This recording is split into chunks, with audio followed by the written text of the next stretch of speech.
You are now tuned in to Hits 92.3, where we take great pride in personal expression of one's feelings, thoughts, or ideals. What you're getting ready to hear on this show are the opinions of the hosts and their guests, and they do not reflect the opinions of Hits 92.3 radio station, the brand, management, staff, their respective advertisers, parent companies, or affiliates. Now stay tuned as this show begins in 5, 4, 3, 2, 1.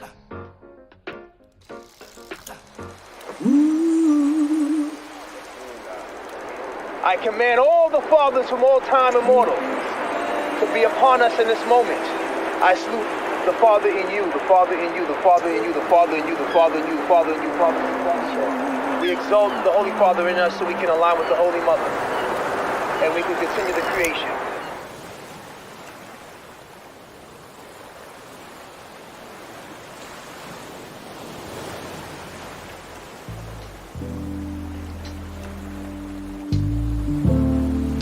All praises to the Most High. I've been raising my vibration, yoga meditation, just sticking to the basics, living in the matrix. It's cynical and crazy, but I've been swimming in amazement, writing all these verses, reversing all my curses, walking in my purpose, doing it on purpose. I'm sure, I'm certain, I'm pure, not perfect. I rise in service of God, I'm a servant, take me high. All praises to the Most High. I've been hustling my whole life. I know the struggle, I know both sides. I'm at your neck like a bow tie. I don't know death, I'm pro-life. I cannot stress, I'm so love and so light and so bright. And me and God are so tight, the light of my life. I'm reaching new heights while I'm reciting my wife. I'm going bravely, ooh, I'm doing greatly. Life's amazing, I guess it is what you make it. This is prayer, this is affirmation. I've been healing, I've been feeling, I've been raising my vibration. I've been raising my vibration. I've been patient, I've been waiting. I've been patient, y'all. I've been raising my vibration. I've been healing, I've been praying. I've been raising my vibration. I've been patient, I've been waiting. I've been stacking, I've been saving, I've been healing, I've been praying, meditating, affirmations. I've been raising my vibration. I've been hella patient, meditating, lighting, saging, elevating. That's amazing. Dedication, self-preservation. I'm a walking revelation for every agent in the matrix. I'm a king, I'm a lion, I'm a giant, I'm Messiah, I'm in Zion. I'm prolific, I'm so gifted. I see the vision in my third eye, it's so vivid. I've been raising my vibration. I've been patient, I've been waiting. I've been patient, y'all. I've been raising my vibration. We will rebrand man and shape the future of humanity with the new possibility of father. So our children can go farther, and our women can be supported as we move forward.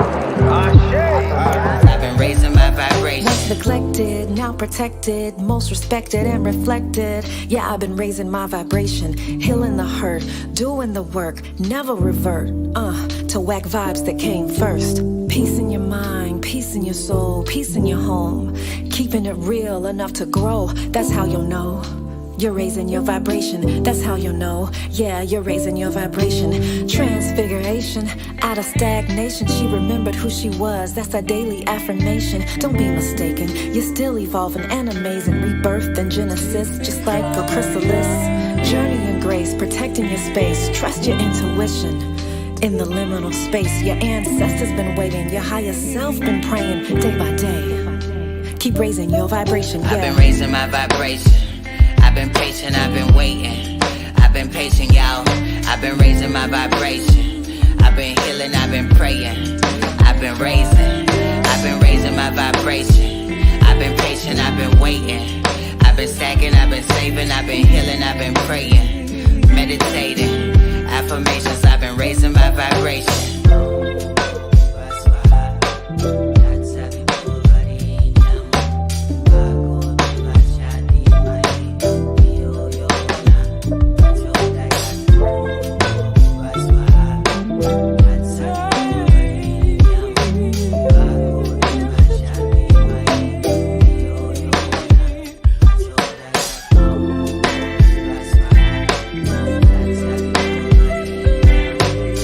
It's been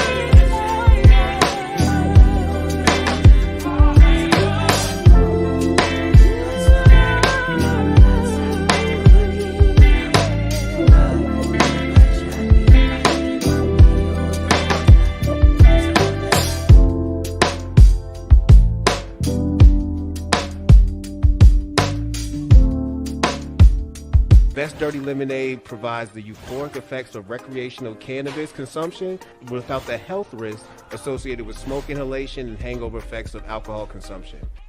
Best Dirty Lemonade offers a fresh, superior taste to the typical THC-infused beverage. Midwest Kids just released a collaboration with Hollister. It's amazing what's possible when everyone has a voice at the table, not just a seat. Seeing is believing. Head to Hollister.com to grab some exclusive merch from Midwest Kids.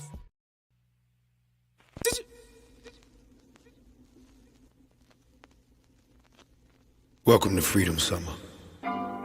Timeless liberty. Back when Florence meant Alabama, not Italy. Back when Huntsville wasn't really too into me. Back when Lax and Priestess ran the streets, them fleeces was up my sleeve. My jeans, they kept the crease, you know I was a beast. Riding with Miller and Miller brother Caprice. We pull up on Kendrick, I know his mama would cook a feast, to say the least. We had a place for our official sacrificial beliefs. Skipping school with them freaks. Tell the truth, my mama wouldn't let me get braids. She didn't want me stereotype my last day of 10th grade. Back when the IG page couldn't put you on stage. Back before Boosie said he a pussy, you find a 20, man, that shit just had me amazed. Back when doing dirt meant at least somebody was getting paid. Nowadays, these niggas doing dirt just for likes on their page. Man, is this a phase? Back when Bull used to have me in the projects for days. Underage and smoking weed blazed. Before Tip and Jeezy was let out they cage, man, we was outcasts all day. Mike Jones, Paul Wall, 8, Ball, MJG, Big Snoop Dogg, Drake, Pop. Before anyone said us that I was a thot. Before Lean and Rock, before we ever motorbike with Young Jock. Before they could snatch it on Napster. Before they would classify a classic album the day after. Before Bush had natural disaster and television had caught Kanye giving them backlash for the black African mishappenings. Before skinny jeans was happening. Before Obama picked the cabinet. Before 100K followers was deemed adequate. Before pursuing genuine interest was adamant. These days couldn't fathom it. These days rappers lack talent, passion, and good management. Doing a balancing act on the mannequin. Strict diet, hamburger sandwiches, late night packaging, cannabis, jack boy scrambling, ambulance can't come fast enough. Them second chances don't come, that first one don't pass it up. Talking back before I knew an hourglass could move fast as fuck. I was legit sitting in my room thinking life wasn't adding up. Would I be young forever? Would I die standing up? Keep on living, young nigga, keep on living. The only cure for the struggle is just the hustle. Just left the coldest winter, please welcome the freedom summer. We free of pain, pride, and depression. Self-esteem and depression. Free of whack rappers disrespecting the legends. Free of ads and dimensions. Free of fake news. Free of them tiki torch, all-right shit-faced bastards. Free of being scared of the rapture. You ain't right with God, you better get right. We watching out for midnight, that's 12. And we ain't even doing nothing wrong, and that's what's wrong. We freeing ourselves, and that won't take long. Be yourself, love yourself, embrace the OGs. Respect the CEO to the manager to security to the janitor.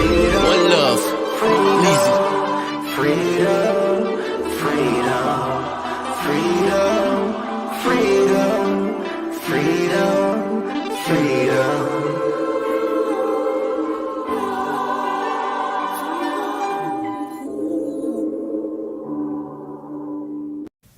We're live, y'all. Wake your ass up. It's time for All Hustle, No Fear. Go ahead and click the live and watch the behind the scenes or see the whole show the way it's supposed to go on YouTube or Facebook. You can follow us on Facebook at Hits 92.3 or watch us on YouTube at All Hustle, No Fear. But the best way to do it, baby, is to have me in your ear. So that's right. Download the Hits 92.3 app and listen in. We're about to get started from 7 to 10, Monday through Friday. Hey.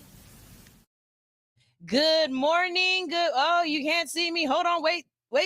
Here I am. Good morning. Good morning. Good morning. Good morning. Good morning. How are y'all doing out there? It's your girl, Sunshine Reigns, a.k.a. Griselda Blanca, a.k.a. Uni the Motivator, a.k.a. the Party Starter. But you tune in each and every morning because I am your hood unicorn, and I am here to wake you up with motivation, positivity, some current events, and some keying. Okay, so as we get this day started today, I have a great show planned for you guys today. You know, we're always talking about things that need to stir up something in you, right? I start the day off with motivation and transparency, and you guys, it is going off hard on me right now. So I'm gonna be sunshine. I'm going to be 100% transparent with you guys. That's all I could ever do. That's all you guys ever asked from me, and you respect it. And so I'm just gonna be there, and I'm gonna say it.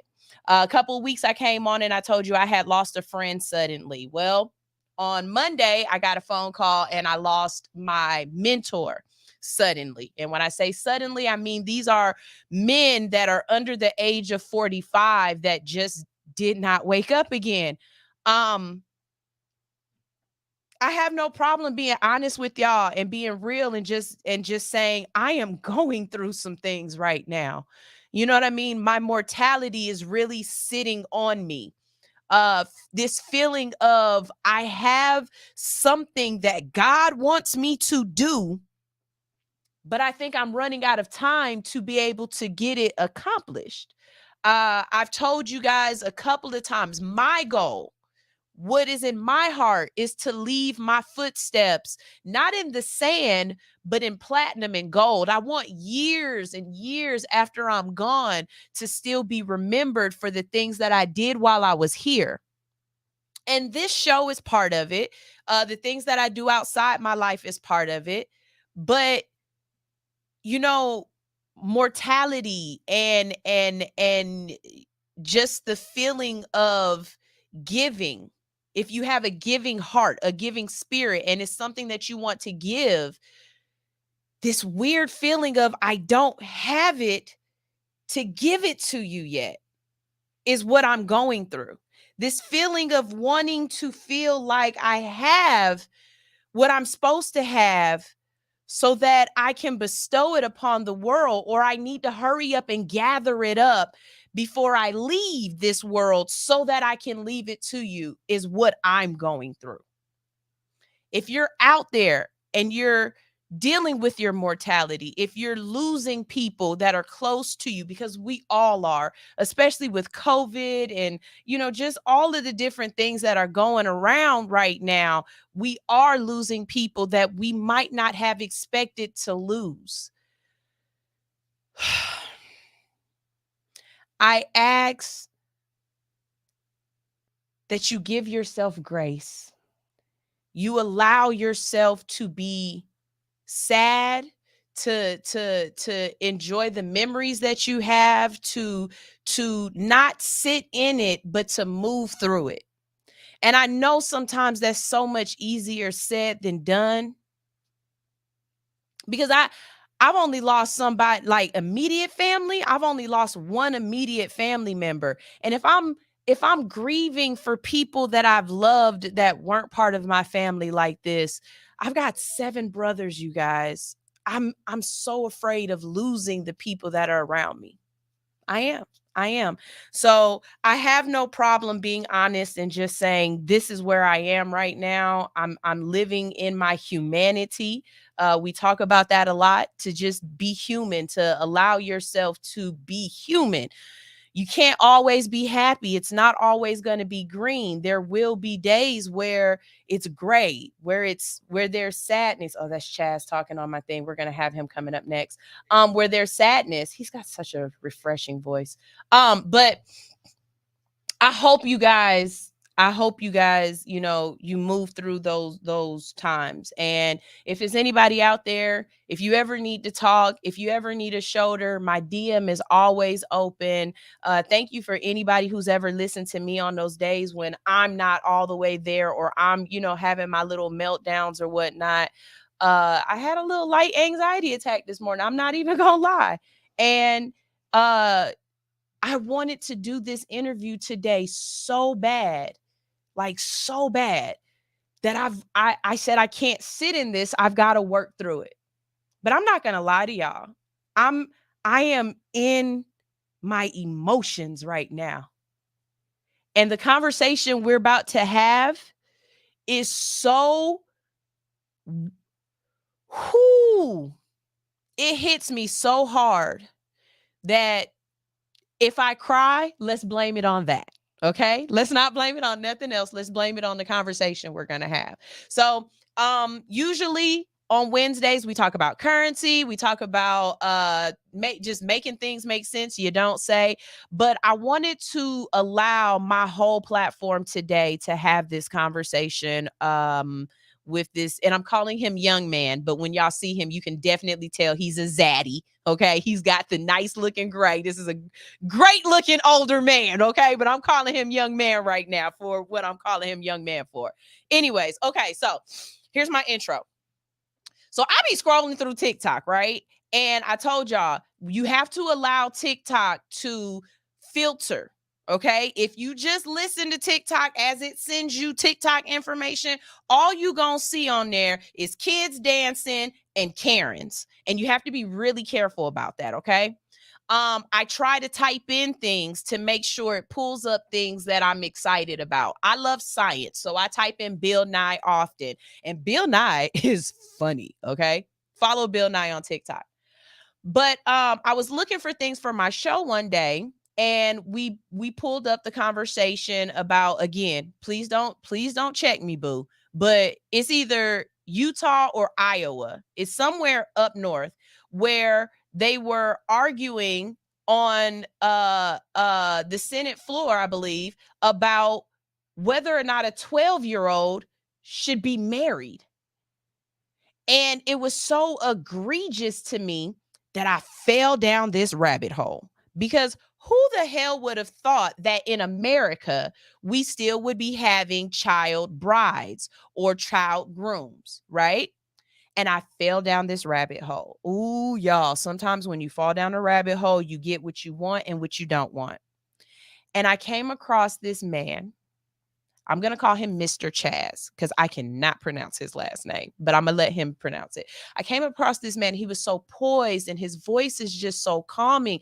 And he's just sitting here politely explaining how, as a child, he was allowed, and I'm going to let him tell the story, but he was allowed to marry his adult neighbor. And as he's describing this, the age of him when he got married and the age of my oldest child right now are less than 5 years. I could not picture my 12-year-old being 13. My son's about to be 13. I couldn't imagine my 13-year-old being anyone's husband. I couldn't. So I had to reach out to him. I jumped in his DMs and he was gracious enough to respond. And so let's go ahead and get him on. Right now we have the Chazinator. That's what we're going to call. Hi, Chaz. Hi. Hi. Thank you so much, Sunshine. Oh my goodness. It is so good to have you on the show. Thank you. It's great to be here. I have been following you now for a couple of months and just really watching your story and really listening to you. First of all, before you say anything, I just want to say I'm glad that you got on the other side of such a heavy heart, of such a heavy heart story. Let's call it that. So let's let you introduce yourself to the people, Chaz. Tell everybody who you are and give them a little bit of your story. Let's get into this. Okay. Well, the reason I think that I got your attention is because I went viral on TikTok with the story which you were talking about, where I told the whole world that when I was 15 years old, I got married to a 32-year-old woman, and she lived in the apartment complex just 2 apartments away from my mother. And it was a low-income housing apartment complex. But it was in Kentucky. It was rural. It was kind of nice. It actually, like, we had townhouses and wall-to-wall carpet. I mean, it's like, I don't know, but it was nice. It was brand new at the time. But she moved in 2 doors down from us. She was 32 years old. I was 15. My mother she had a history of not supervising me as well as a mother should. And I ended up going to help this lady take her groceries in one day. And when I did, she started showing attraction to me. I asked her if she was getting HBO installed, because this was back in like 1983. So and at 15 years old at that time, I wanted to see HBO. It was all the rage. And of course, we couldn't have it because we were poor. My mom had 10 kids. And I didn't really feel a lot of love at home from my parents, so I was quick to seek affection outside of the home. Um,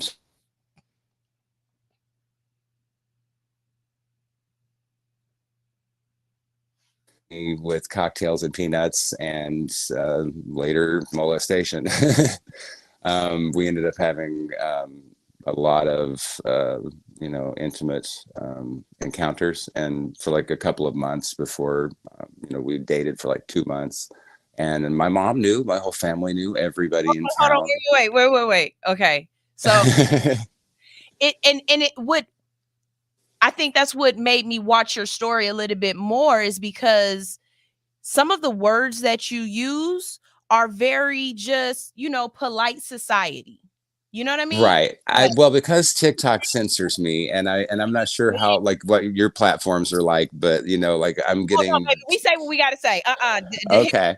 algorithm real, okay? Okay. So, Um, you don't have to say essay. It's sexually assaulted. That's yes, and that's what she did. She sexually assaulted me.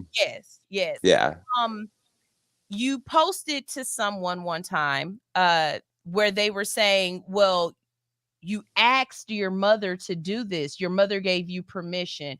And your response to it really stuck to me too, because you were like, okay, first of all, please don't make this sound like I'm not the victim here. I'm definitely a victim. There's no way that a 15-year-old child can ask get permission to get married, right? Like that shouldn't Yeah. be possible anyway. So, one of the first questions that I want to ask you before we really get into it is, in your mind, in that moment, when you did go to your parents and subsequently ask to marry this adult woman, as a man now, you know that marriage has to do with protection, providing, being a equal partner. Did you feel as though you were going to be able to give this woman that? Was that the thought process, or was it more so you just found comfort in her and you wanted to be away from 10 kids, 9 other kids, and you know what I mean? Like Yeah. what was the thought process there? Because yes, I know you probably felt in love, but as adults, Oh, we I know, did. right. So talk to me a little bit about that. I did fall in love. I was 15 years old, which is still obviously a child. And, I did have to ask my mother's permission in order to get married. My motivation was not, long-term, love at that time. It was really to get out of my mother's house. I would not have married this woman had my mother not attacked me one day, because my brothers were jealous because my new fiance was buying me clothes, outfits, and stuff. And my mom didn't like seeing me run around in these new outfits while my little brothers were still running around in their hand-me-downs and secondhand stuff. And she started fighting with me. She said I was stuck up and I thought I was too good for the family. And she jumped on top of me and she started choking me. And I stuck my thumbs in her wrists and I said, just get off me. I'm like, what, am I not allowed to have nice clothes? Am I not allowed to have anything? That unless my brothers have it too, but this was just the last straw for me. I was done. It's the first time I actually like stuck my thumbs into my mother's wrist to get her up off of me when she was choking me. She could have choked me to death. She always said, I brought you into this world and I can take you out. And that's such a cliche, but my mama, she meant it. Yeah, she meant it.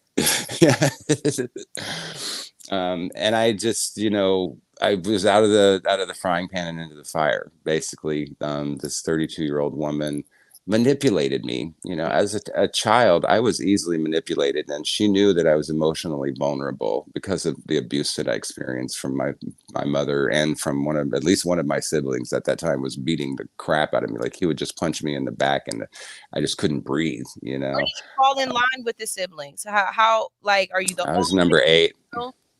I was number 8 out of 10. There was 2 younger ones after me, and just within the last 21 years, I've lost both of those 2 younger siblings. First my little brother, and then my little sisters. Yeah, so I can relate to the loss that you were talking about. I'm so sorry for your loss as well of your mentor, and your family member. Those things stay with us. But it is really about attitude and perspective. And now that I'm older, I look back on a lot of these traumas, such as my marriage to this 32-year-old woman, from a different perspective. I see now, having raised two children of my own, two sons, who by the time they got to age 15 just reflected so much innocence. They're just children, for Like, goodness you wanna sakes. Like, still wear light up shoes, you know what I mean? Like, right. Yeah, I thought I was a you know? grown up at 15, but I wasn't. I wasn't grown up enough to consent to a full blown marriage, which comes with, a lot of rights and responsibilities, but, like over 1,049 legal, issues as well, like that it addresses. So, I really did not know what I was getting myself into at that time. But by the way, it was Missouri, only because I follow this so closely, where the Republican Where he was talking senator, about it. I believe it was, was saying that, like he was advocating for marriage of 12-year-old children. And it really does happen. In 2006 in Tennessee, an 11-year-old boy married a 28-year-old woman. So it's just as recently as 2006, a child that young was able. And a lot of what's happening is parents are selling their children off. That wasn't my case. My mom just wanted to get rid of me. But a lot of parents will sell their children off to these people for drug money, for money, just, like, and You know, when you really think about marriage, Chaz, isn't Mhm. that essentially what it was in the beginning? You know what I mean? You get a daughter, you get, they give you some cows or they give you a dowry, and now you get to have, Right. you this woman in your house that's going to take care of you and make sure you're fine. So for all the people who don't understand what's going on or about child's marriage, I have a little, monologue for y'all, and then me and Chaz are going to talk some more about this, because you've definitely got on the advocacy side of this, correct? Oh yeah, I have. I'm probably the only guy out here talking about this right now. I call myself a unicorn. I'm a unicorn because nobody else is talking about it. A lot of guys think it's a notch in their belt. They think, "Oh yeah, I had sex with a woman twice my age." That's nothing to be bragging about. You were a child. She took advantage of you, and you probably need therapy, and you just don't know it. For me, it definitely contributed to some bad things, which we could talk about after your monologue. Definitely. I think the biggest one that most people paid attention to, so I was born right around when this was happening to you. I was born in 82. Oh, okay. So, I remember what was her name? Mary Lou Laterno? No. Who was the teacher who married the little boy? And then they end up having like 4 or 5 kids. I remember. Yeah, I think it was something like that. That name sounds familiar. That sounds like more than what I could recall. But I know who you're talking about. I remember that. That was Yeah. that was the first time that I realized that it could be flipped. Like, it wasn't Right. just, Always just men marrying little girls. There's yeah, actually grown women out there who will marry a young boy as well. yeah. Yeah, and it's not as common, but I think but it's a part of the big issue, and I think that's why every voice should be heard. And I'm just a minority as far as my gender, but definitely I think it's more prevalent in men than we let on. It's just what you said earlier. It's that they don't talk about it.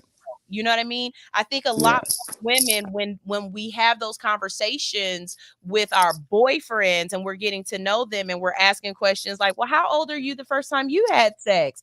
I've had guys tell me, oh, I had sex at 10. And I'm like, you didn't have sex at 10. Yeah, I did. I was having sex with a 17-year-old and I was 10.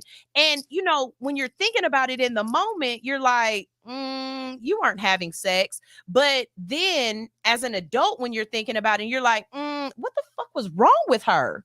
Like, Yeah. why was a Yeah. 17-year-old even interested in a 10-year-old? As a 40-year-old woman, there is nothing that a 13, 14, 17, 20, there's nothing a 25-year-old can really do for me right now that would Yes. make my brain cut over to think, hey, I want you to be my spouse. Right. For the rest of my life till death do us part. Now, do Talk you about taken marriage, like and like making a mockery of marriage. Right. Child marriage is the biggest mockery of marriage that there is. Right. So, okay, here you guys. Child marriage is a human rights violation that's been happening in the United States and abroad. It's defined as marriage where one or both of the parties are under the age of 18. Child marriage is legal in 42 states. Do y'all hear me? Child marriage is legal in 42 states. That means it's faster for me to tell you the amount of states that don't have it than to tell you all the states that do. 20 states do not require any minimum age for marriage with a parental or judicial waiver. So that means if my 12-year-old wanted to get married in 20 different states, it doesn't matter. All I have to do is say, yeah, it's fine. Go ahead, marry off my 8-year-old to this 40-year-old man. It doesn't matter. She's okay. I give consent. That's all that matters. The vast majority of child marriages in the United States involve girls who are married to adult men. In fact, a study of by Unchained at last found that 86% of child marriages in the United States were between 2000 and 2018 were between girls and adult men. Child marriage has a number of negative consequences for children, including increased risk of domestic violence, forced pregnancy, educational and economic opportunity, mental and physical health problems. Child marriage is also a form of child sexual abuse. When a child is married, they are not legally able to consent to sex, which means that any sexual activity between a child and their spouse is still considered statutory rape. There are a number of reasons why child marriage happens in the United States, particularly. Some people are forced into marriage by their families, often due to poverty, religious beliefs, or cultural norms. Other people marry because they become pregnant and their families believe that marriage is the only way to protect their reputation. There are a number of things that can be done to end child marriage in the United States. One important step is to raise the minimum age for marriage to 18 in all states. And be perfectly honest with you, I don't think 18-year-olds need to be getting married. If you ain't smart enough to be able to purchase alcohol or cigarettes for yourself, why are you old enough to consent to marriage? That makes absolutely, positively no sense to me at all. Okay. This would help protect our children from being able to be forced to be married and would give them more time to develop and mature before making a decision to be married. We know that your frontal lobe is not fully developed until 25. Why should you be allowed to get married before 25? If it's for the rest of your life, why y'all can't wait another 3 years? Y'all gonna be together for the rest of y'all life, right? Because that's what my argument would be. Well, we want to get married. Okay. Why y'all can't be engaged for another 5 years? Because if you really plan on being together for the rest of your life, you don't have to get married today. You can just be together. Another important step to educate families about and communities about the dangers of child marriage is including raising the awareness of the legal consequences of child marriages as the health and social consequences for these people. We must work to change the cultural norms that support child marriage. This includes challenging the belief that marriage is the only way to protect a girl's reputation or to provide for her future. Child marriage is a serious problem in the United States, and we must work together to end this practice and protect the rights of these children. So here are some particular statements just about boy victims and child marriage in general, because we have Chaz on here. Globally, the prevalence of child marriage among boys is just 1/6 of that among girls. So that means 1 in 6 kids that gets married will be a boy. Okay. A boy will 1 in 6. I know that doesn't sound like a lot, but on a large scale, it becomes an epidemic, you guys. However, there's still an estimated 115 million boys and men around the world who were married as children. The causes of child marriage for boys are similar to those of girls that include poverty, lack of education, gender inequality, and culture norms. Child marriage has a number of consequences that are negative for boys, including increased risk of early fatherhood, limited educational and economic opportunities, mental health and physical problems, risk of exploitation and abuse. And we need to think about intervention when it comes to these things, people. There are a number of interventions that can be used to prevent child marriage for boys and girls, including, like I said, raising the minimum age, educating families and communities about the danger of child marriage, providing economic opportunities for family, and challenging cultural norms that support child marriage. It is important to remember that this is a violation of rights for both boys and girls, okay? We have to protect these children. Chaz, did you have Yes, any ma'am. children with this young lady, with this I grown ass woman? Did you have right. Um, any children with her? I did not. She had two children though when we met, and they were both girls. They were 6 and 8 years old, and I was the stepfather, and they called me daddy. They had a father, and they would go visit their father like every other weekend. But these young girls, and I'm 15 years old, and I'm being called daddy in public everywhere I go by like a 6 and 8 year old girl's sisters. And that they were precious children. They were innocent. They were sweet, and they had no idea that what their mother was doing was wrong. It was just normalized. I think my family just kind of, accepted it like at the time, because they thought, well, he's big enough to do what he wants to do. None of my siblings stayed in my mom's house beyond the age of 15. Her abuse either pushed us out, or the foster care system took us, not in my case, but in others, um, they married young. I have at least two other siblings who got married before they were 15. So it was not uncommon. And it's, back in the South in the 80s, this was actually much more typical than I think a lot of people think. But I like the numbers that you were putting out there, like 1 in 6 doesn't seem like a lot until you realize the accumulative effect of that, and the how many people were affected, and so we are very underrepresented. And people say, well, what kind of harm could it do? Well, the financial harm, the educational harm that it did to me. Did you finish high school? I didn't finish high school until I was 21. I actually had to graduate from an external program in upstate New York, which is similar to the GED, but I actually got a high school diploma for my efforts there.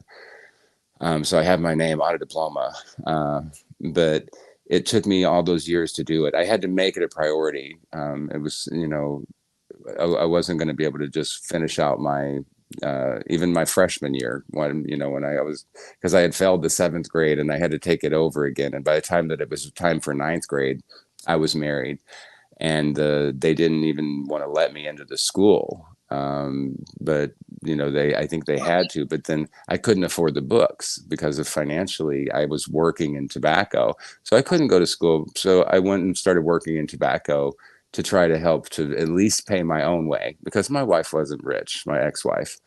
And I didn't want to just mooch off of her either. I wanted to Okay, be the man. Hold on, wait. Because see, that dynamic right there is one of the reasons why I'm wondering why she would want to get into that situation at 14, 15. I was a scrub. I had nothing. You're not able to work. You're not able to provide for her. So yeah, what was her requirement? Motivation. Yeah. What was her sex? It was just the sex. It was her whole thing was just to have a sex toy that she could just abuse whatever she wanted to, and whether I wanted it or not. And if I didn't want it, then I would be verbally abused and harassed. It was a mind game with her. As the marriage went on, it lasted almost a year. She could be verbally abusive, and she was jealous as hell. I couldn't look at anybody else, especially another woman, or a girl, even compliment somebody's hair or anything without her just snapping on me. Like, she just wanted someone to control. And it almost felt like sometimes like she was like my mother, and just another abusive woman trying to control me, and it was painful at times. Like literally, I would be raw. She would like 5 times a day. She wanted to have intercourse, and it was more than I could handle. I was just a child. How is I she? didn't understand that world. Oh God, Chaz. Oh, I said I wasn't gonna cry listening to you talk about this, but Jesus, like it's so disheartening because okay, so I believe I heard you say something one time where you said you ran away and they brought you back to her. Yes, yeah. When you're married and you're a minor, the basically your spouse becomes your guardian at that point. Legally, you cannot escape from that person. And I one night tried. I took an overdose of a bunch of her pills from the medicine cabinet, and I guess I don't remember, but I must have left the apartment at some point. I have no recollection of this. Like I'm like wandering the streets, stoned on these pills, which was mostly Valium and tetracycline. I didn't know what the hell tetracycline was. Apparently, it cleared my skin up pretty good over the course of the next few weeks. Yeah, but like, so I have to put some comedy in here because it's a hard story to tell, right? But they found me, like the cops found me, and I was over by a graveyard, like a mile and a half away from my house or something, and they just brought me back to her, and they didn't realize like she was the reason that I did this. She was the reason that I left, and I didn't even tell them that I had taken an overdose because by the time that I like was consciously aware, have my first memories after taking the pills seemed to be being back at the apartment with the cops, and then her saying everything's going to be okay, and me not going to the doctor or wanting to get my stomach pumped or anything like that because I thought I had taken a lethal dose of something and I wanted it to still work. Like if I'm coming back here, then like I don't want to wake up with you then in the morning. And I just the next day I left and I ended up going to a halfway house. Like I realized that I couldn't stay there with her anymore, and the halfway house was a horrible place. It was recommended by one of my friend's mothers. It was a religious place, as this old building in Louisville, Kentucky, with a woman who called herself Earth Mother, and it was such a cult, and she was cramming her religion down my throat. And we didn't have electricity in the building. It was a charity. We were like going to Indiana, working on a farm. Like I did everything I could to try to get away from my wife. But then when I left the halfway house, I had nowhere else to go. So I ended up going back to my wife, and then I felt like I was the problem. It was me, you know. And by the time I got back, I realized she had been cheating on me, you know. I want to give you a hug so bad. Oh, thank you. You're sweet. I appreciate anybody who takes the time to listen to my stories, because I held this in for so long, and like as you say, like men just we kind of normalize this kind of thing. We want to feel like that, it's a notch in our belt. Oh, I was married to a 32-year-old woman, and that's how other men make us feel. So it's hard to escape from that when your family and your brothers and your cousins are all rooting you on like you're going for the home run or something, a touchdown. No. They don't know the depths of what it's like to be living in a domestically abusive relationship with a person who is older than you, who can manipulate you, and who can prevent you from getting an education and earning your own income and independence. And realizing that at an early age that you were trapped, and that every time you tried to leave, you got brought back.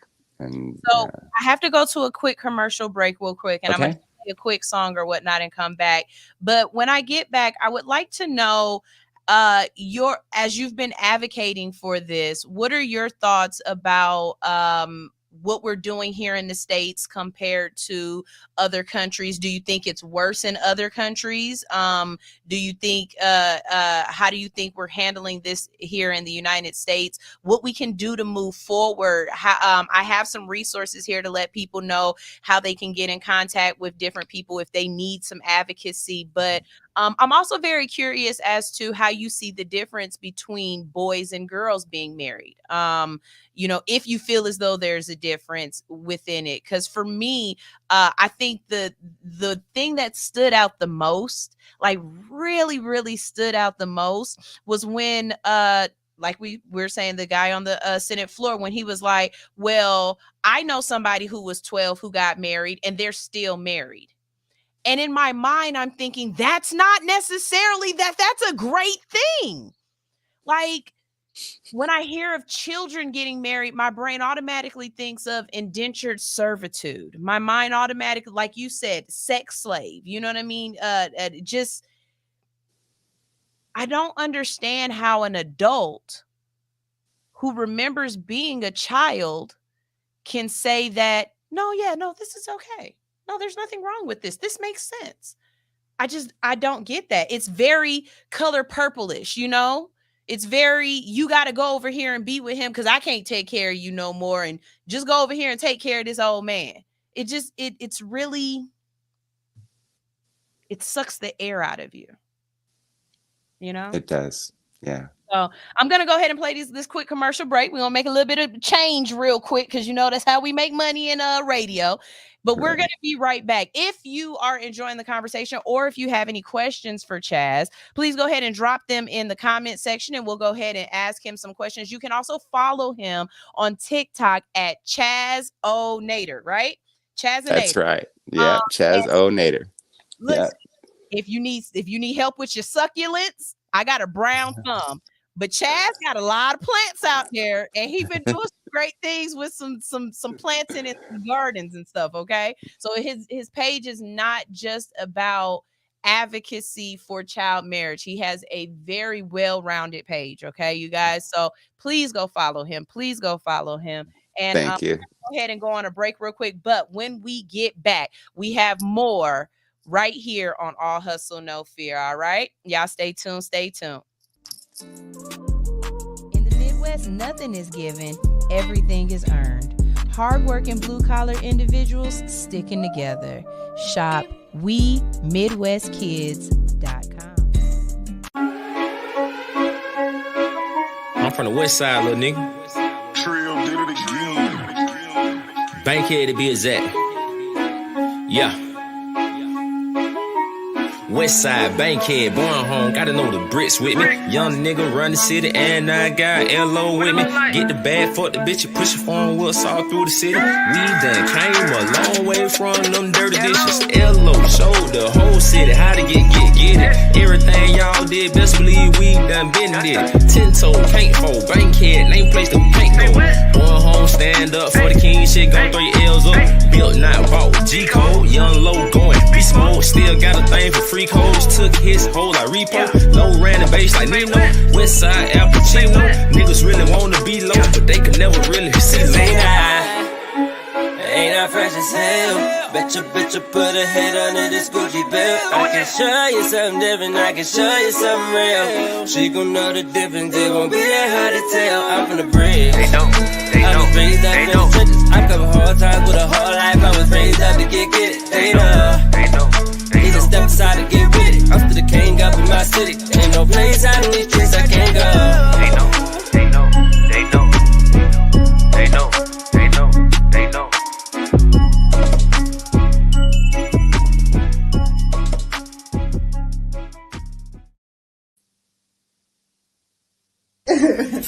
Good morning. This is All Hustle, No Fear on Hits 92.3. And every morning you wake up with us because we rock your mic. Mm-hmm. How big is your mic, Sunshine? Big enough to interview you with. All right. We're back. So the first question that I asked Chaz, how do you feel as though it's different when it comes to men and women being put in the child marriage situation? Well, you point out the really significant difference, which is that there are a lot more women, than there are men who have actually been placed in that situation. And I think the difference, so I'm not really sure what the differences are. I think, it's inhibitive, because when a young girl, a lot of times it's because a girl gets pregnant, we guys can't get pregnant. So that's one difference. Being pregnant at such an early age is a very manipulative tactic that a lot of older men will do to younger women that they can't get away with us, or women can't do to us. Men, like I could escape from my marriage easier because I didn't have to deal with a custody battle, so I think that's one of the differences is, women they get trapped in these marriages because they had children and it was normalized and this is the father of their child. So I was fortunate, as a man. I think we're more fortunate in that respect that we're not going to, of course, but if a man does get a woman pregnant, but my ex-wife had her tubes tied. And a lot of the older women are, manipulative enough to know that like, they're not going to get pregnant by you because you're just a toy, and they don't want you to really raise children, with them. And that's my experience. A lot of men do. They want someone to raise their children. Like you said, color purple. Yeah. They want you to come in and raise their last wife's children. Right. They just want a babysitter and a cook and a housekeeper, and a sex toy. And it's just a shame. Either way, like I see it all as one big picture for me. Because I feel I've gotten so many messages from so many ladies who were married when they were young. And if you go through my comment section, you'll see so many women who say that, well, I couldn't leave because I had children. He manipulated me. He took all of my money. He took my phone. He monitored me constantly. There's a level of power that young people are willing to hand over when it's normalized, by society, the legal system. You feel, well, a judge signed this paper, so I must have a right, to get married. But then children aren't able to really understand the consequences, the long-term consequences. When you would be out and about with her, because I hear you refer to her as your ex-wife. Yeah, I call her my wife a lot too, because she was my only wife. But yeah, so yeah, when we're out and about. As her husband, when you were out and about, when she would introduce you to people, would she introduce you as her husband? She did. She would. So she had no shame. It wasn't an embarrassment to her that she was married to a child, because you subsequently got divorced or was able to move on within about 2 years. Is that what I was hearing? Yeah, the marriage only lasted about a year, and then I left her, and then within the next year, I was able to legally divorce her. Okay. I found a job and friends, and I was able to get that process done and legally divorce her, which is something a lot of kids can't do until they turn 18.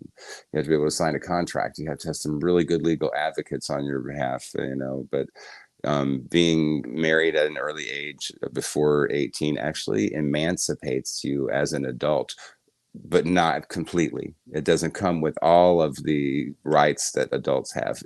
For example, I had to lie and say I was 18 years old to get my first job. I worked at a Sizzler Steakhouse as a server. And I had to lie because the labor laws said that if you were under 18, I think you weren't allowed to work more than like 20 hours a week or something. Well, I needed full-time money. We all lied, because I'm telling you right now, I got Did you? at 14. My mama changed that. She changed my birth certificate quick. I've been working at Wendy's talking about I can't wait till I turn 15. They were like, wait, huh? Yeah. Some people started to figure me out at work too. There's like, you can't be 18. I'm like, what? Why? And they're like, you just don't look like an 18-year-old. You don't know. I guess I look like it, but I didn't act like it. And that's the difference. How do you think it matured you? I think it just forced me to grow up fast. Like I had to quickly understand, that I had to, in order to feed myself, I had to work. And so I literally was pounding the pavement, just practically begging for a job in every place that I could stop on the streets in Chicago. When I got there, I actually was in a suburb of Chicago at the time, Franklin Park. And I just remember walking for miles up and down Manheim Road, just looking for a job anywhere that I could. I was like, I'll clean your toilets. I'll, sweep them off the floor. Just, any kind of job. I just need something right now to take care of myself. And they're like, how old are you? You know, and I was like always honest from the beginning, and I'm like, I'm 16, and they're like, just can't do it. You know, it's a liability. There's labor laws. You know, and they didn't want to. You know, I'm somebody's kid. They don't want to get in trouble. You know, with my parents if I'm lying. You know, so it was hard to find a job. That's one of the hardest things, and to not be able to get divorced would have just been compounded that for me, because you know divorce is final. It helps you to move on, and for a child who's not able to sign a contract with a lawyer to get a divorce before they're 18, it's not fair. It's not fair for their children either. Like, say a young mother does have a baby, and then this man is an abusive piece of crap, and she wants to get away from him, and even if she had the means, like, sometimes it's just not easy. It's almost impossible for a person that age. I'm not sure how I did it. My divorce, I was living with a friend, and he had some good legal advice. I said, you're a unicorn for real. I'm a unicorn for yeah. I guess I am. I really, yeah. I don't find anybody else online, any other guys online talking about this, and I wish that they would, because if there's that many of us out there across the world, and I don't think I've even gotten a comment from anybody on my page saying that they got married when they were younger, a guy. But I have so many ladies who do, and that's most of my audience on TikTok is women. Probably like 89% of my followers are female. So, and I listen to women, I take them very seriously, and they're the ones who show me compassion, and understanding, and then they don't judge me, for the most part. Like, but you mentioned a comment earlier from someone who just said, well, like, you didn't ask your mama for permission. Did you basically, like, did I beg my mama? Did I plead, as if it was all, and I'm just like, I asked my mama for a lot of things. I didn't get them. There's some things, like, you got to ask your mama, can you smoke cigarettes? Can I go stay out all night? With some place where you don't know where I am. And mamas are supposed to say no, right? Mamas are supposed to be in control of that situation. And I love my mother, and I trusted my mother, but she had failed me many times before, and she was abusive. She had no problem slapping or punching or hitting me, or any of my siblings for that matter, throwing something at us, hitting us in the head. But yet she claimed to be a Christian, and she was on this holy roller, but she drank away all of our welfare checks. She was a welfare queen. She had 10 kids, and eventually just we remained poor. We ate a lot of beans in the crock pot. How did it affect your relationships going forward? You're under 18, you're divorced, you're how was that for you? How did you make sure that you had healthy relationships with women in the future? Because I know your status. I'm not gonna release your status. That's up to you. You know what I'm saying? Yeah. Well, I don't think your broadcast is about my orientation or anything like that. But I can talk about with anything you want. And I'm an advocate for equality for all people. But a lot of people have asked me, did it change my sexuality? And it didn't. Like, I feel like my sexuality is exactly the same now as it was when I was very, very young. Like, I remember at age 4 and 5 years old watching TV and feeling attraction to people on the television, of both genders. And that never changed. And my experiences throughout my childhood, I haven't really touched much about it on TikTok, but there were a lot of girls that I messed around with as a child, unsupervised. I had, my first kiss was from a boy, but my first, like, I got my cherry pop by a girl. I mean, it was like the whole kit and caboodle around like 8 or 9 years old. It was like the first time when I actually lost my virginity to a girl. I was, yeah. And I think the girl that I was sexually active with when I was about 8 years old, had probably been molested herself. And so like and this is how Hey, what? molestation works. Yeah, Kentucky is nasty. It's a nasty state. People don't watch their kids. Maybe now they do, but back then it was just a free for all. I mean, my What was goodness, the 80s? like It was a free there for was, all anyway. yeah, there was like two sisters downstairs that I messed around with, and then one of their friends. So I had been with girls, and I knew that I liked girls at an early age, for real. And some of them really liked me. But I didn't feel like I was ready for a full blown relationship. Obviously, I wanted to get out of my mom's house, escape my mother's abuse. But I didn't consider myself an innocent child. But you know what? I was innocent, even with those experiences with those other children, that was absolutely wrong. And I should have been supervised. But being, when a 32-year-old woman is messing with a 15-year-old boy, that's definitely child molestation. Took me many years to figure that out. The difference between the two. There's a difference between innocent childhood exploration and like a grown ass adult literally, molesting So what you was 5 that times like a day. for you? That realization that you were I don't want to call you a victim because you don't give me victim vibes. I don't anymore. But at the time, for a couple of years after that happened, when I couldn't get a job and I was struggling on the streets, and I ended up having to sell my body, which I'm not proud of, but it happened, and I talk about it openly. It was because of the experiences that I had. I was promiscuous. I was left with the feeling that I was only worth what somebody would give me for my time and my body. And it really made relationships hard. So like falling in love with anybody was very difficult. Trusting anybody was very difficult. And so I abused my body by, being, what I guess you could call it a sexual addict. And it's amazing that I never caught any venereal disease because like there's so many I could have caught. And I didn't catch a single one because I was safe and careful, at least to that extent, because I went through the whole AIDS epidemic without catching the damn thing. And that's just a miracle, in my opinion.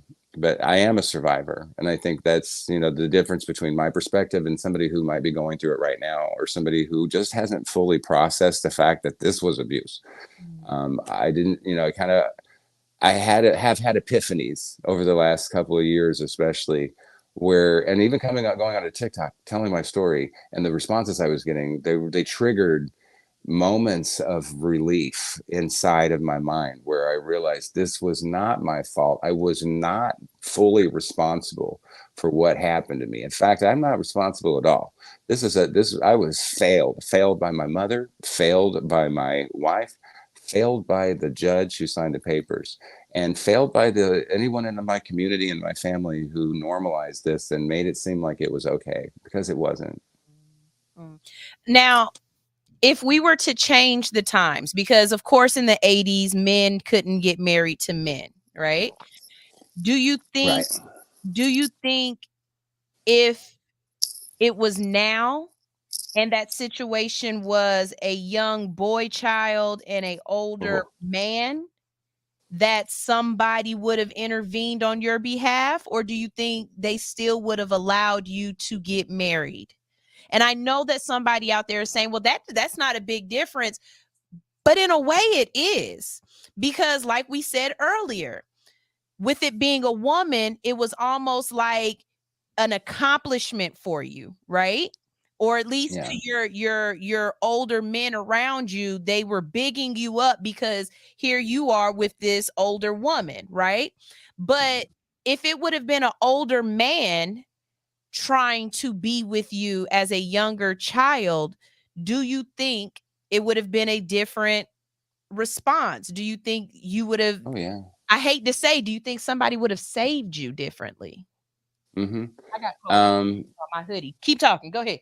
Yeah, I think that it definitely would have made a difference. But for me, because I'm a real equality advocate, and I see this scenario as exactly the same thing today.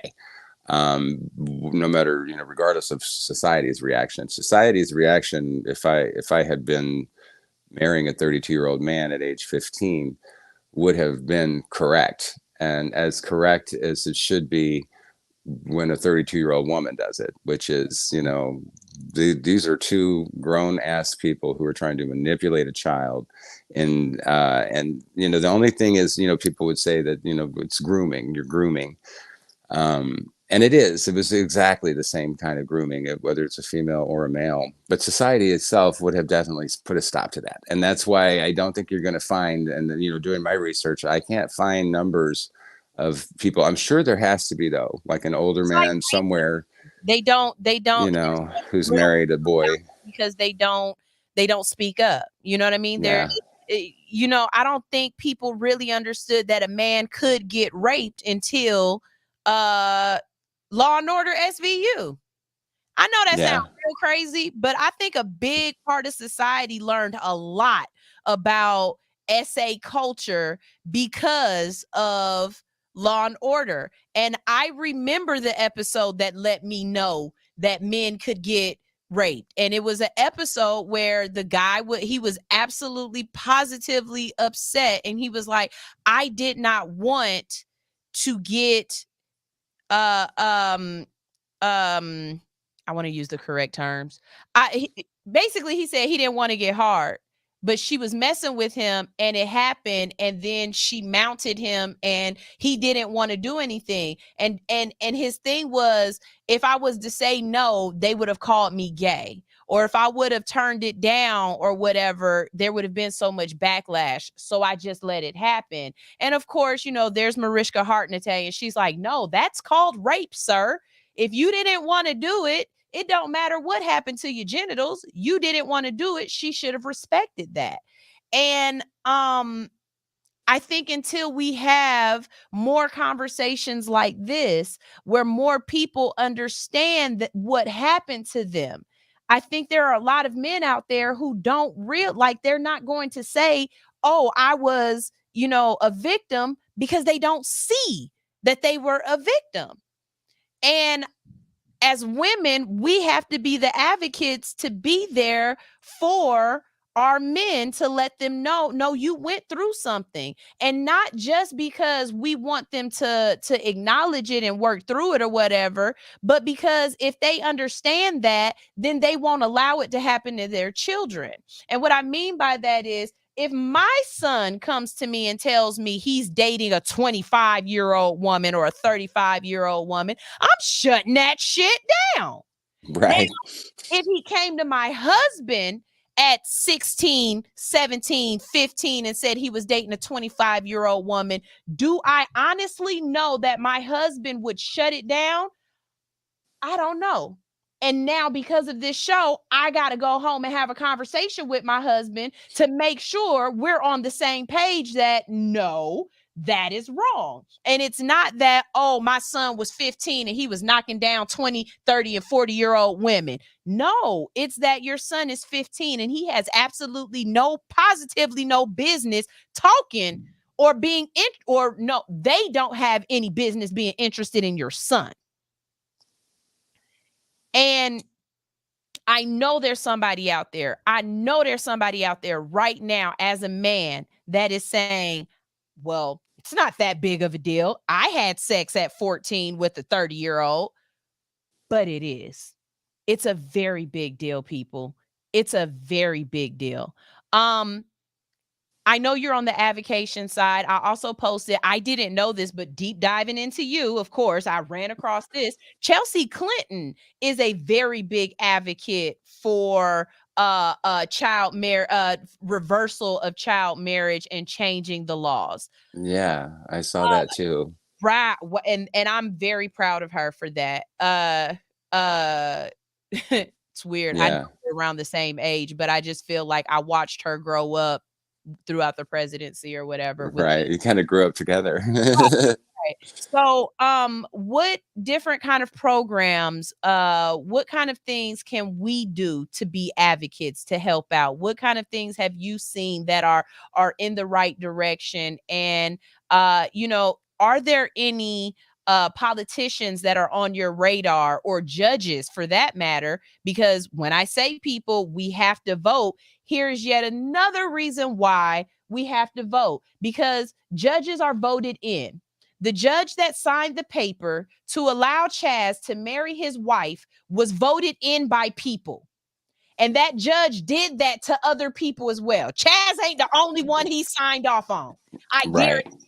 I guarantee you, Chaz is not the only person that this judge said, it's okay. So, do you know of any people that we need to have on our radar that we need to pay attention to make sure that we don't vote for them? And what are programs or ways that we can become advocates as well for children that are victims of child marriage here in America? That's a very good question. And honestly, after I posted my video on TikTok, first of all, I think TikTok is it's an excellent platform for being able to spread the word about this kind of message. I think, if you're talking about it, that's going to bring change. You've got to be able to talk about it. And a lot of the other social media networks are not picking up on this as a trend. It's now trending on TikTok, and people are really becoming, and so many people are shocked. They can't believe that in 42 states this is happening. A lot of people are asking me, though, like, who are these politicians that are keeping these laws in place? Clearly they exist. Clearly they have taken a stance, and they're drawing a line in the sand and saying, we're going to keep these laws intact, these archaic patriarchal laws, which mostly affect young women. And I cannot find a list of them. And I can't compile a list of them because I don't have the time and the resources to be able to contact and try to and even get a straight answer out of them. You know how slippery politicians can be. Right. But the fact that it's in 42 states, like 42 freaking states, how is this happening? And nobody knows who's the one signing it into law and making it happen, or who's supporting it and keeping it that way. And how come nobody's challenging it? The fact that that's happening tells me it's not a political party itself, because it's happening in blue states, it's happening in red states, California.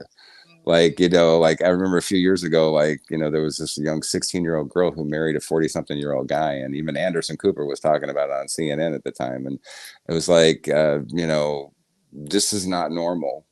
This is a democratic state. So I feel like it's something going on in both parties, and mostly probably in the South, of course, in the Bible Belt. There's going to be a lot of religious, like Southern Baptist evangelicals, right? Yeah, you got her pregnant, now you got to marry her. The Bible says so. A whole lot of that stuff's going on for sure. But at the same time, we can't just blame it on one political party. I think people need to, as a whole. I mean, this happened during Clinton's term too. When he was president, and and his daughter's advocating about it. He should have cared enough about children at the time to do something then. We need presidents to talk about this. We need real leaders, and candidates to make it an issue, and because I don't think this is a divisive issue. I think it's something that most of us can agree on, regardless of your party preference or even your religion. That a child is a child, and their innocence should remain as intact as possible, and that we as adults are responsible to protect that, and that we are failing them when we enable laws to exist which allow adults to marry them. I think we just don't acknowledge the damage that causes, male or female. And I think that until we do, I feel like it's like a secret society, it's like some conspiracy theory or something, because back in Rome, how they used to have the what do they call them? Not lady boys. That's Thailand. Eunuchs, the eunuchs. Yes, there we go. And yeah, it's not, you can't say that it's a new thing. You can't say it's just a old world thing. You can't say that it's something that's only happened in other countries, because for me, I'm not gonna lie, for me, I was very taken back when I realized how prevalent it was in America, and that we are actually allowed to marry children in America. I really thought this was some other culture, I automatically think of, like I said, dowries. I automatically think of Right. arranged marriages, that kind of thing. It never occurred to me that, in Chicago, I'm just picking a place because I can pick any of the 50 states, and as long as I choose the right 42, Yeah. Right. picking a state, throw it out there. I bet you that state got a law on the book. You know what I'm saying? Right. That allows Yeah. this. And it's just so egregious to me. It's so crazy to me that right now in 2023, there's still somebody that's arguing the pro of this, that it's not just everyone saying, no, this is stupid, and everybody's agreeing, yeah, this is dumb. This is dumb. No, it's somebody saying, well, I think 12-year-olds are okay to get married. Yeah, and that was a Republican, by the way. Like, he made himself known, and for me, he is ashamed of his entire damn party. I'm sorry, but if you got one person in here who, and he's not the only one on the Republican side who has been verbal about this. Like, I've done some videos where, like, Republican men have been very outspoken about their own damn desire to molest a young girl. This one guy talking about how he wants to marry a 16-year-old girl. Well, I want to knock your teeth out, but we don't get what we want, jerk. We just don't get it. Like, he thinks it's okay to groom a child. This is a guy in his 30s. Like, oh, when I'm 32 years old, I'll marry this, or now he's in his 20s right now. Hollywood yet, because you have people like Woody Allen, who married his stepdaughter. You know what I mean? Oh, right. Yes. Oh, yeah. The adopted girl. Yeah. What? Oh my gosh. Yeah.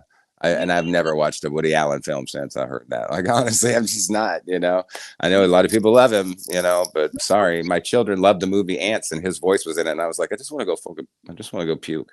Sorry. Russell and Kimora Lee Simmons. She was 16. She was just talking about it on Instagram, where she was like, yeah, I couldn't go to junior prom. You guys, listen to what this girl said. She said, I couldn't go to junior or senior prom with a date because I was already dating Russell. So I just went with my homegirls. She couldn't go to prom in high school because a grown-ass man I was turned away. The principal or the vice principal of our school would not let me into prom because I showed up with a girl who was a friend, and he said, no, you're not getting in here. You're already married and everything. I'm like, what the hell are you talking about? Like, this is my school. Yes, I'm not attending because I can't afford to. I don't have the books right now. But, like, and I had to work in tobacco, but my friend invited me, and I want to hang out with my friends. I haven't seen them. He's like, no, you're not coming in here. Like, society wants to, especially men, they say, oh no, you can't do this, you can't do that, you can't cheat on your wife. First of all, I shouldn't even have a damn wife. I was 15 years old, and now you're going to separate me from my friends and ostracize me and alienate me and just put me deeper inside of this little bubble that I was trapped in, where all this was supposed to be okay, but inside my mind it wasn't, because it's not. Outside your mind, it wasn't, Chaz. It wasn't okay at all. Since going through this, have you encountered anybody personally that you had to speak up for them, or you felt like you needed to mentor towards them and let them know that they were in a position that they didn't need to be in?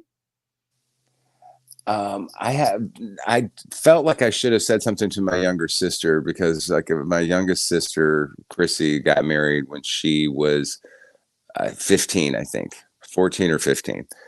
And her husband was 26 years old. And I was seeing this pattern, and I think I wrote on my computer in a word processor, and this is a story I have never told anyone before publicly, but I wrote in a word processor at the time on my computer this whole message to my brother William, explaining what I thought about my sister's marriage as a parallel to my own. And in the whole thing, I said some really harsh things about her husband. My sister would later go on to have 3 beautiful, wonderful children who I love very much. And I definitely don't want to hurt their feelings by just dissing their parents' relationship, because both of their parents are dead now. My little sister's gone. Her husband passed away. So none of this is relevant at this time in their lives. But so I have to be cautious about what I say about the parents of my nieces and nephews. But I at the time was so angry. I was furious that my mother would allow my sister to marry a man that old at such a young age, and to, after, like, she learned nothing from my experience or my other sibling, one of my other siblings before me. And I did not have the guts to tell my sister, because I loved her so much, and I also knew, coming from my own perspective at the time, that at that age you can't tell them anything. Like, this person believes they're in love. They've been manipulated by this adult to believe that this is a real relationship that's okay, and so they will defend that relationship, and they will turn against you. You can lose your sibling or your friend or any loved one if you tell them, look, you're only 16 or 17 years old. This marriage is never going to work out. You should, like, what are you doing here? Like, if you need some help, come to me. I can help you with this. You'll be rejected by that person. They will tell you, no, I love this person. This is my marriage, and I'm happy.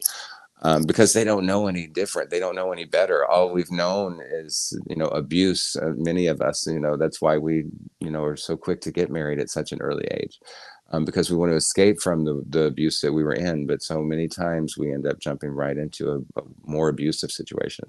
They don't listen. My sister wouldn't listen. I gave her my computer, and I didn't erase my hard drive or reset or clean anything. And she got that letter she read the letter that I had written to my brother, and she knew exactly how I felt. And my sister did not talk to me for 6 months after that. She said, you basically just called my husband a child molester. And I said, well, honey, if the shoe fits, and it tears families apart. It can tear families apart, because I think that's one of the reasons why maybe it seems more socially acceptable than it was, is because some people didn't speak out. I have one sister. I remember a sister who lives in Missouri, who I think she had talked to my mom on the phone about this before I got married, and she was very adamant with my mother that this was a bad idea. And I think she might have been the only person who really spoke up, and that I can remember, and said, just don't let him do this, Mom. What's wrong with you? But my mom didn't listen to her. And, I was Mr. Sassy Pants. I thought I knew what the hell I was doing, but my mom had a 6th grade education. Maybe I did convince her that this was okay. But it wasn't, just wasn't. There's a lot of factors involved, but for sure, like, if we change the laws, and if we out every single person who is responsible for these laws, and then for this still happening, and every single person who marries a child, for goodness sakes, put those people out there. They should be on the damn sex registry, the sex offender registry. Show everyone who applies for a license to marry a child under 18, any grown adult person over 21, or It need to be a public announcement. right. Let everybody know. They used to do it back in the day whenever they caught gay guys, and like doing stuff in the parking lot. Oh no, we're gonna, like, this gay guy got entrapped in the bathroom by a cop. Let's go tell the whole world and ruin his marriage and his family. But they won't do it to men who marry children, and then that's one of the problems that we have in society today, is that we're so worried about drag queens and what kind of costume another person is wearing, that we can't see the costume that the predators are wearing. And a lot of times they're wearing frocks in the Catholic Church. They're the preacher at the podium. They're the youth pastor. Before I got married to my wife at age 12 years old, I was molested by a 40-year-old man. And that's another viral story on my page. This 40-year-old man, took advantage of me, and it went on for a summer, a whole summer. So my wife, I was like predisposed. I was ready. Like, I was preheated for more abuse when I met her. She definitely saw it in you. She definitely saw it in you. So, one argument that has been going on around a lot right now, and I just want to get your take on it. So some people are saying that they are trying to incorporate the pedophile the pedophile lifestyle into the LGBTQIA plus whirlwind that is. Mhm. How do you feel about that? Do you believe that that is true? Do you see that in a way and believe that that's true?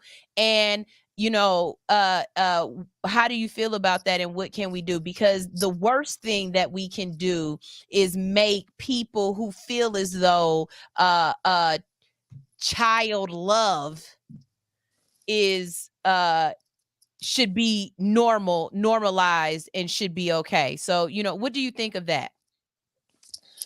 I'm glad you brought it up, actually, because I've been watching videos about this myself. I've been seeing, mostly I'm hearing it from people who oppose the LGBT community on TikTok, who are saying that there are that the gay LGBT movement is like supporting these people. First of all, I don't believe in the word maps. They keep calling, I keep hearing the word maps. Now, I mean, I don't usually hear it from on the liberal side as much as I do. What's maps? I haven't heard that word yet. That's apparently a word that conservatives are saying that liberals are using to describe the child molesters, which is I think what is it? Minor attracted person or something like that.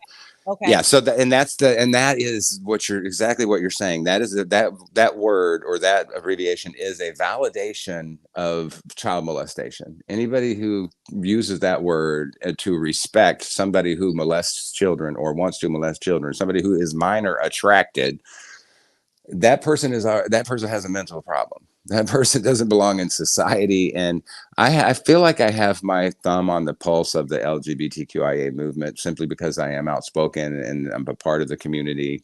And I have had some people. There were people within Happy Pride, thank you.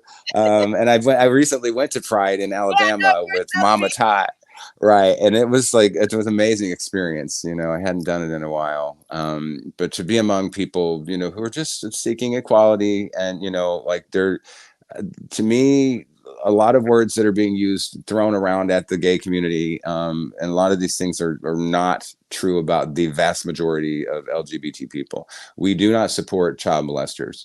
We absolutely do not want them in our parade. We don't want them having a flag that resembles anything similar to the flags that, other members of our community might be using. I don't want them adding colors to your flag. Right. We recognize child abuse and we know that, minor attraction is a mental illness that has to be addressed and addressed in whatever form or fashion necessary. And if it comes to, a person who has molested a child and they should be convicted, they should be, in severe cases, perhaps even castrated, given the option, personally. I just, or worse, because I think, there are predators out there who literally rape and harm and, abuse children so severely that physically and mentally messes them up for life. And it's a slippery slope, I think, from being minor attracted to becoming a predator. And I live next door to two people who are convicted child predators, and I don't feel like they should be. That's another story on my page. I don't think they should be next door to me. I don't know if they're gay or straight. Then it doesn't say that in the listing online about who they are. They're register sex offender registry only gives limited information, so I don't know the whole stories about these two men who live next door to me in my town. But I could tell you that I am disgusted by the fact that they're giving any freedom to to huddle together in one house in any neighborhood where there are children nearby. And I think most LGBT people agree with me on that there's no such thing as a minor attracted person. There is a freaking mentally ill child molester or predator who needs to be addressed by the legal system and by the mental health care system, and they should be taken out of society. Anybody who is capable of doing that to a child should be taken out of society. That's the reason we have laws where if you have sex with a minor, you can go to jail unless you're married. And that's the loophole. And then the question is, why do we have so many loopholes in 42 states in this country? What is the purpose of that, and who's behind it? And it feeds into a lot of these conspiracy theories, mostly right-wing conspiracy theories about Illuminati and Jeffrey Epstein and and like how it's both parties and all this stuff. Like, it's just feeding into that, and I don't see how it couldn't, because it almost looks like there's a conspiracy to undermine the rights of children in our country. Children are human beings. These are human rights. They should never be forced into marriage. And it does happen in a lot of other countries. You're right. That's the problem. But we have no control exactly over what's going on in other countries on our level. But you can see why nothing's changing in other countries, because we're not changing here. We do set the example. I think the United States is like the 1% richest of the richest people, richest country in the world. We are the 1% of the planet, and we don't take care of our people. We don't provide proper mental health care. We don't address these situations. They'd rather go after somebody for weed, like this stupid minor things, that the cops will come after you for. But I've heard stories of molesters getting online, being caught. Like, there's a guy who, I don't know if you've seen the videos of the guy who's been like investigating, and he hacked a bunch of websites, and he came up with like a whole list of names of all these child traffickers, and he took them to the FBI, and the FBI didn't do nothing. Did nothing.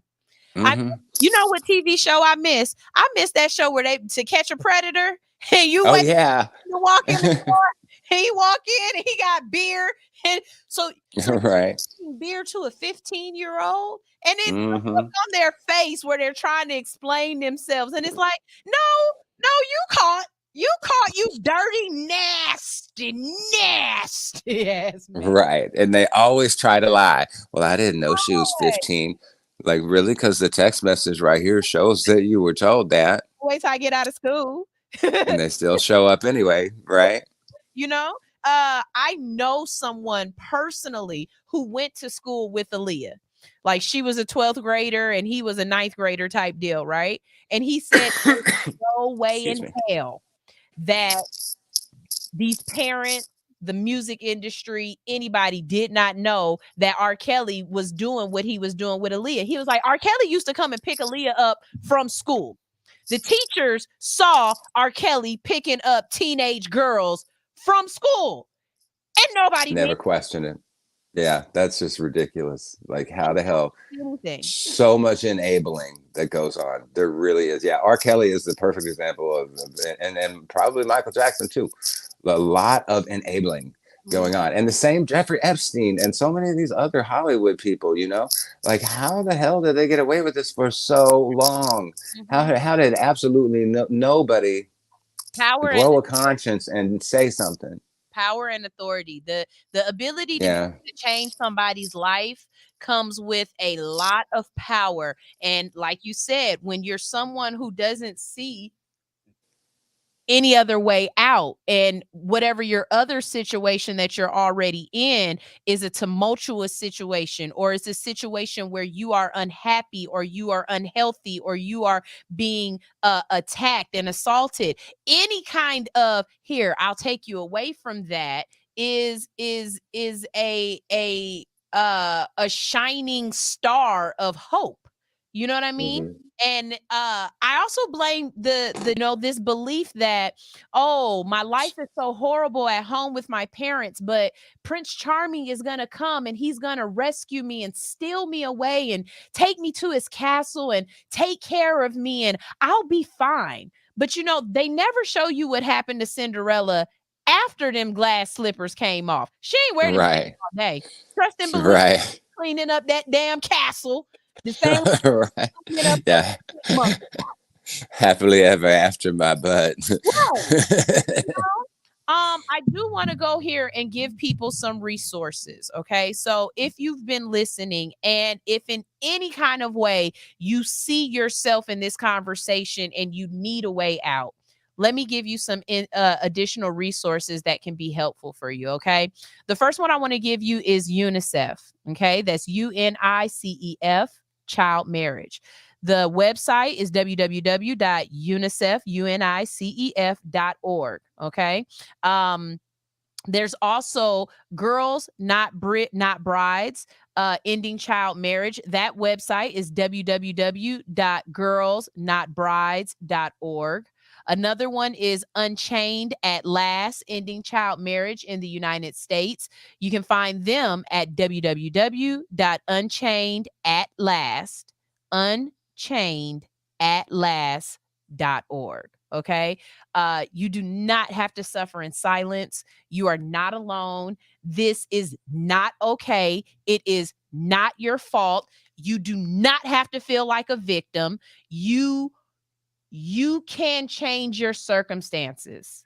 If the adults in your life are not there to protect you, please find someone who will be your advocate. Parents, you don't have to just protect your daughters. You have to protect your sons too. Y'all be letting y'all kids spend the night over anybody's house. You can't. You can't anymore. My daughter was so mad at me just a couple of months ago because she wanted to spend the night at this little girl's house so bad. And I'm trying to explain to her, baby, I don't know who the father is over there. I don't know what brothers she has. Hell, I don't know what sisters she has.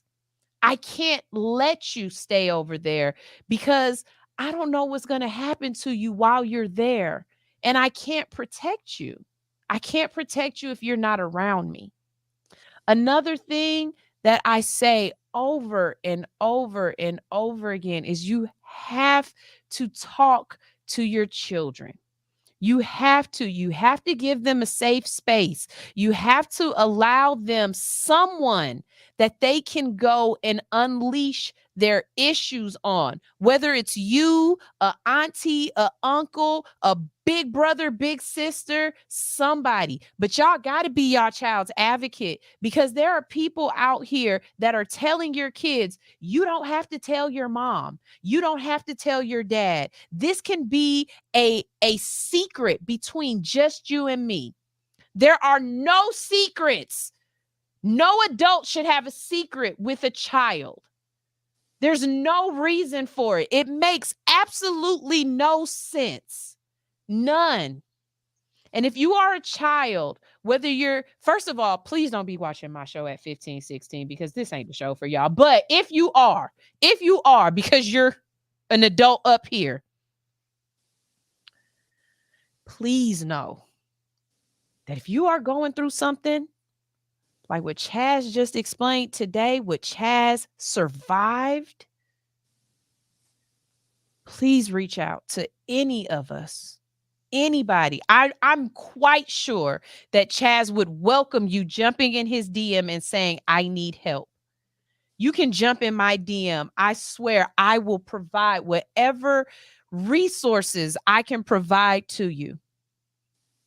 But the thought of a 13-year-old boy or the thought of a 13-year-old girl or anybody married to somebody 10, 20, 30 years older than them gives my heart so much weight to it. It makes it so heavy because I'm 40, you guys. I just turned 40. I'll be 41 in October. I am just understanding who I am, what I want to accomplish out of the world, what I give to the world. At 12, 13, 14, you don't know yourself. You don't know yourself enough to give yourself to another human being. Marriage is about giving yourself to another person. And I feel as though you lose so much more than you gain being married at such a young age. I just do. And I hope and I pray, Chaz, that you have survived this in a way that doesn't haunt you. And I think your light is what really, really made me just attach myself to you in a way, to reach out to you, because I don't talk about things that have happened to me as a child. It's mine. I deal with it. I live in it. I'm okay. I'll be okay. But I would never want anyone else to go through the things that I had to experience, that Chaz had to experience, or that any of these other young people are having to experience in our world right now, in a way that is not, it's just not conducive for allowing a child to mature naturally, mature at their pace. Chaz had to grow up so fast. And I'm happy to see that you are a happy, thriving adult. Can you give us a little bit about that? Just let people know how you came out on the bright side and where you are now, and that, you know, you are in a better place, that there is a bright side to a very dark part of your life. Sure. And thank you for your kind words. I really appreciate you so much. It's anytime that somebody takes the time to watch my content and comment at all, it lets me know that you have a loving heart, because my stories are pretty hard to listen to sometimes, and I know. So thank you for taking the time to do that. I am happy today. After all that I've been through, and the loss that I've suffered, and the grief that I've experienced, and um, I found love, and I found it early on. When I was about 23, I met the person who is now my spouse, and I'm now a grandfather. We actually, my spouse and I adopted two children, two brothers who had the same mother, and those children are now grown up, and I have two beautiful baby grandboys, and I love them more than life itself. They bring me so much joy. I live in a small house in Southern Illinois, and I garden. And as you mentioned earlier, like, you know, I can't get away with just posting videos about gardening on TikTok. But if I tell a true story and I use my garden in the background, then it kind of like fills the whole slot for me. Yeah, it lets, like, people who like gardening can watch me, people who like true stories can watch me. And if you like both, you're going to love it, because that's all I do. I'm known as the true storyteller. And that brings me joy. I never expected it. At my age, I'm now 54 years old. So you can see that it's been a long time since I was married and dealing with those things. I'm able to talk about my life and these issues much more openly and much more easily than I did before, without bringing up a lot of painful, traumatic issues and having to relive them over and over again. I kind of put myself outside of myself in order to tell that story, so that because it's so important to me. I learned this technique after my little brother passed away, which is one of the most tragic things that's happened since I met my spouse. I've had all this happiness, but then there was a few concentrated years of death that just really almost did me in. I became a recluse. I didn't leave home. I quit working. I stayed home. I mooched off of my spouse. I just did not have any confidence or love for myself. And for about 10 years, I had an eating disorder. I weighed 150 pounds. I was skin and bones. Just stress and anxiety, worrying what's going to happen next. Who am I going to lose next? Because I lost my brother, my nephew, my sister, my mother, and so many pets. And then I just, finally, around 2019, I decided to get a job and get out of the house and be around people again, and to try to heal myself and to seek spiritual awareness and to connect and commune with nature and the Lord. And I, in my own version of the Lord, which is the same as everybody else's, just, but I feel so grateful for this life at this time, and to have overcome what I have. And so being strong enough to tell my stories has been what unexpectedly, pushed me up in the rankings on TikTok, and has gone viral several times, and to the point where I now have well over 500,000 followers. I never ever thought anybody would listen to me tell any story.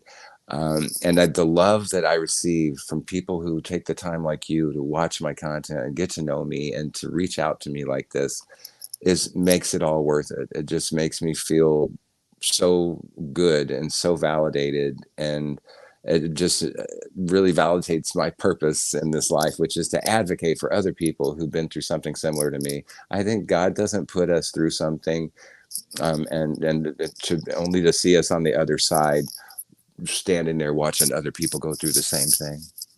I think we're on this other side watching these people go through this so that we can reach out to them and say, look, it's going to be okay. There's hope in the future. Change is constant, and you can change your mindset, and you can manifest good things into this life if you choose. It just takes practice, and then more importantly is forgiving ourselves. When you come to the realization that it was not your fault, that you were a child, you were a minor, you were innocent, and you were unsupervised, or you were neglected, or you were abused by your parents or a family member or anyone, that was not your fault. And I think that's the guilt that I had to carry with me for decades before I finally just realized I was innocent. And I think it helps when you have children and you can look in their eyes and you see your own innocence reflected back on you. It just changes everything. Your whole perspective just is like, boom, oh my God, like this child is not capable of consenting to a marriage. Neither was I. And my 15-year-olds were smarter than I was.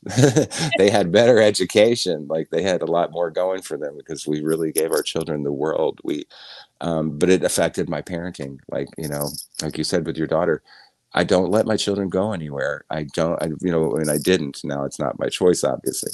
But as children, I just watched over them constantly like a hawk. And I didn't smother them. I gave them their space. They had their own bedrooms and their own gaming systems and their whole life, but I did not let them go spend the night anywhere. I just didn't. I'm like, it's just a rule in our house. You're not spending the night anywhere, and nobody's spending the night over here. It's just not happening. Because every kid who comes, they send their kid over to your house. Next, you got to send your kid over to their house. So I'm like, no, you're just not going to do overnighters. You're going to not until you're 18. Yeah, it's hard. It definitely is hard, and they don't understand always why you're doing it. And you're like, I'm here to protect you, and that's all I'm trying to do. Chaz, it's time. My time is up, and we got to get off the radio now. But before we go, I just want to give you a chance. Just go ahead, tell everybody where they can find you. I'm definitely going to send this to you so you can upload it onto your YouTube. I'd like you to get as much as much of this out here as possible.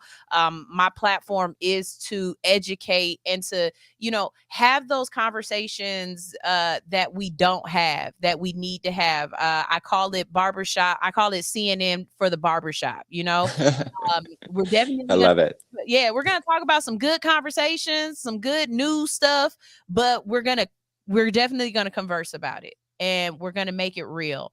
And like I said, you've come across my feed just too many times for me not to say, let me give this person a voice on my platform. So let everybody know what your platform is, where they can find you, and how they can keep up with you. And do you have any nonprofits or anything that people can donate to help push your cause forward? I do not have any nonprofits right now, and none that I can recommend. But UNICEF is excellent, and I love the resources that you provided here. Excellent work on that. Thank you for doing your research on that, because I wasn't even aware of some of those resources. You can find me at Chazinator. It's on TikTok. That's where most people find me. I've had over 54 million views to my content since I started last August. So I've only been on there like 10 and a half months or something. And it's at CHAZONATOR at Chazinator on TikTok. I've got hundreds and hundreds of videos. I upload a lot, like maybe 3-4 times a day. And that's just one of the secrets to my success. You just keep piling up more, and the more views you get, the more people are going to see you. And the more likely you are to go viral with any given story. I just am grateful for the opportunity to be here on your show, and I thank you for taking the time to listen to me, and for putting so much effort into this gaining the knowledge that you've shared here. today. You are so good at what you do, and I, watched some of your content before just to kind of get a feel for, your style, and I love it. I'm so grateful that you exist and that you're out here doing what you do. So, count on, future interactions for sure. I just want to say, lastly, to anybody who's out there, like, you know, if you feel like you need help, if you feel like you're in a situation, just like she was saying earlier, like Sunshine said, and if you're underage, and you feel free to contact me, but at the same time, be ready, be prepared to put your parents on the, in the message with me, or to make sure, for me to tell you that I'd like for you to have your parents involved. Because I feel like it's important for me to communicate with the parents of these young people. I never, like you, my audience is not geared, or my material is not geared for children. So I deal with a lot of adult subject matter, but that doesn't stop kids from watching these videos on TikTok. Obviously, they can watch any damn thing they want on the internet. And it's rare, but I do have, from time to time, minors reach out to me for help. I always insist that they involve their parents in the conversation, because they need someone they can trust and support, and their parents might need advice. And I have helped a lot of parents to accept and acknowledge the needs of their children through my platform, as I'm sure you have and are and will continue to do. And so I just want to say that I'm very grateful for you, and thank you for this opportunity. Thank you so much, Chaz. I absolutely, absolutely appreciate you saying yes and answering my email. Not everybody answers the emails, people. You know what I say? Be social on social media, and you never know how you might be able to reach out. And for all of those people who have a voice or have something they want to say and they just don't know if anyone is out there listening, we are. There are people who are, if you have a message, there's somebody who needs it. So don't be afraid to put your message out there or worry that no one's watching. The person who needs to hear the message hears it. I related to because of my background, because of things that I've been through. I saw his light, So again, I got to get out of here, because if I don't get off in a second, they're gonna come call me. But y'all, thank you so much, Chaz. I Thank appreciate you. it. And we're new friends. We're friends now, okay? And Yes, thank you. in person, because I want to give you the biggest hug ever. Like, I want to give you one of those Martin hugs where we breathe in and we Martin, oh yeah, you got it. you You know. got it. So I would love that too. Thank you.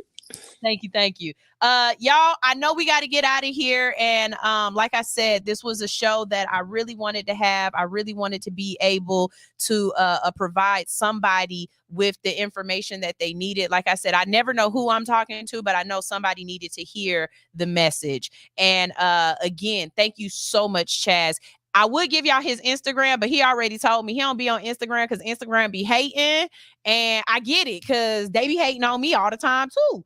I stay shadow banned on Instagram, so I get it. But you can find him on TikTok at Chaz O Nader, spelled exactly the way it sounds. CHAZ, the letter ONATOR, Chazinator. Okay, y'all make sure y'all check him out. I gotta get out of here. I'm gonna play y'all some music to go. And just tune in tomorrow, y'all. I'll be right back here tomorrow. Hopefully feeling better. Like I said, I've lost a couple people in the last couple of days, and it's just kind of hitting me a little hard right now. I won't turn down any phone calls that are just saying, hey, I love you. All of the DMs, the people who can kind of tell that something's not all the way right with me. I appreciate y'all, and I love y'all very much. And, live in your humanity. I tell y'all that too. Live in your humanity. It's okay if you're not sunshine and roses every single day, all the time. Just don't live in it to the point where you can't get out of it. All right.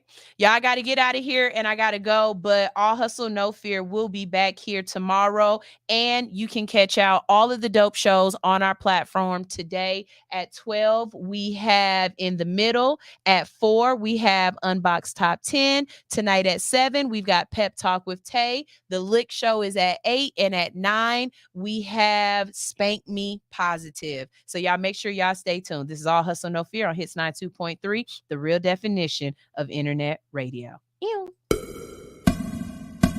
Can we link up tonight? Drink some rock and Sprite tonight. My pussy is super tight. Couple years without taking pipe. I am squirting back to back. I made a mess over the floor. Moaning out loud, the neighbors banging on my door. But the pounding ain't gon' get it.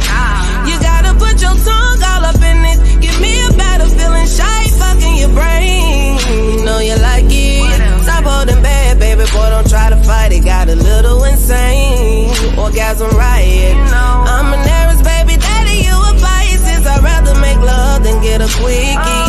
Love it when you're on top, go slow in me. And when we make love, it's a hell of a drug. I'm addicted to you like I'm a coke fiend now. Put it in your face, know you like the way it tastes. The way I scream your name in your ear, I wanna sing. Ooh, right there, don't stop, daddy. Feeling so good riding you like a caddy. Beat it up like a porn star actor. Slurp it up, stimulate from my reaction.